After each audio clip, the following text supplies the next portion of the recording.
Nigeria's first quarter 2017 GDP figures will be released later this morning. Dr. Bongo Adi, a doctor of economics and senior lecturer at the Lagos Business School, joins me to discuss the pace of Nigeria's economic recovery. Well, thank you so much for joining us on the show this morning, Doctor. Thank you very much. Now, taking a look at the pace of Nigeria's economic recovery, what do you make of the journey so far? Yeah, I think, well, against much of the expectation, we are making a quick recovery. The economy has turned a corner, but I think the major reason is because of stability in oil production that we had for quite a spell. And again, the price that's kind of stabilized above $40 per barrel to 50, okay, so for quite a while. So with that, the government's revenue sort of improved, and that gave a renewed impetus to the central bank to launch an intervention in the foreign exchange market, to somehow remove the spread that we have between the official exchange rate and the parallel market exchange rate. So that has pretty much worked because the inflation that was actually biting very hard in the economy was a cost push inflation, which owed largely to the foreign exchange debacle that we've had over the past few years.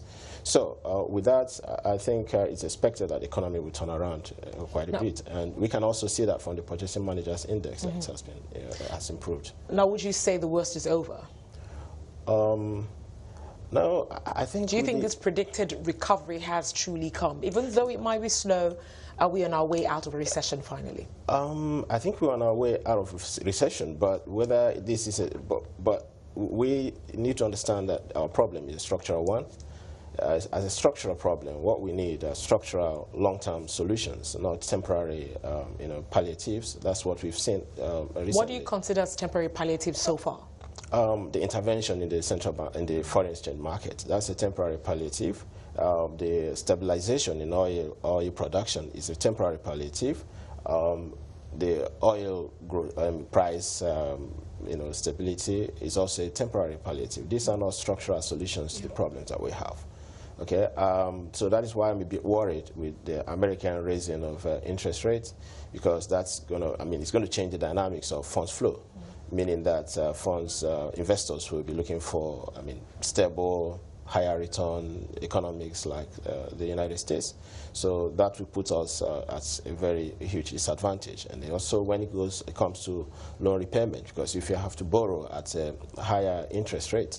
So I totally agree with you on, on the need for structural reforms. It seems that the progress recorded so far in the economy is hinged on, how well oil prices, perform at the oil market. If we see the prices dropping again, we're practically back to square one. But what do you prefer, really?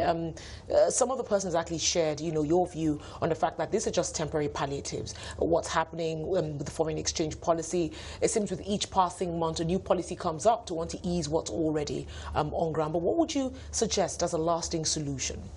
The lasting solution, I can see that they're moving in that direction with the penalty that is being imposed on tax defaulters. I think that seems to work. The tax base is still very narrow, so that needs to be widened, needs to be expanded. More people need to be brought into the tax pool. I don't think the economy is being taxed enough. So if you look at it, from many dimensions, value-added tax in Nigeria seems to be lowest in Africa. So of course, people are going to oppose that. But I think that is one of the more sustainable ways out of the predicament that we find ourselves. So we need to tell ourselves the home truth. We have to start bearing the consequences of our activities. So we have to pay tax. But having said that, infrastructure is in a very, very bad situation. So it is actually a hard sell to ask people to pay taxes when they are not seeing the benefits of taxes. So there is no infrastructure. Power is still in a very, very terrible situation. And it looks like what government has been doing all this while is just throwing money at the power problem. They haven't quite figured out what the challenge really is. Yeah.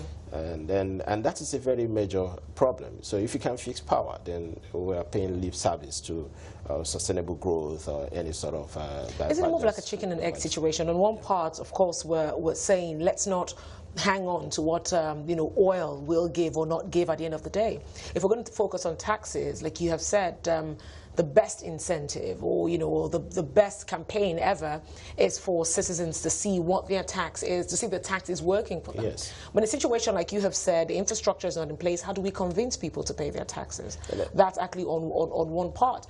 On the other part, we also still do need the proceeds from oil to help us put our infrastructure in place, or even help diversify the economy. It's almost hydra-headed here. How do we begin to, what do we begin to grasp and grasp fast? Yeah, in any case, there is no easy way out of it. So, so if anybody is expecting some easy solution, it's not going to come. So we are in a very tight situation. Yeah. That is the first thing to understand. But there are things that government can do, okay, right now, even in the short term, to really get us out of this debacle. One is the business environment.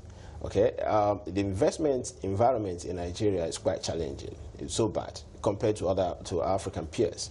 Okay, so there are so many things that need to be done to improve the investment climate. Yes, even though when the United States raised the rates, it's going to change the dynamics of funds flow. But having said that, the prospects of our economy are still there, very huge, and which a large section of the economy still remains untapped.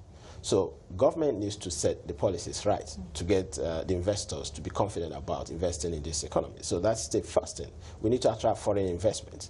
No matter what happens in the rest of the world, there's still a huge opportunity here.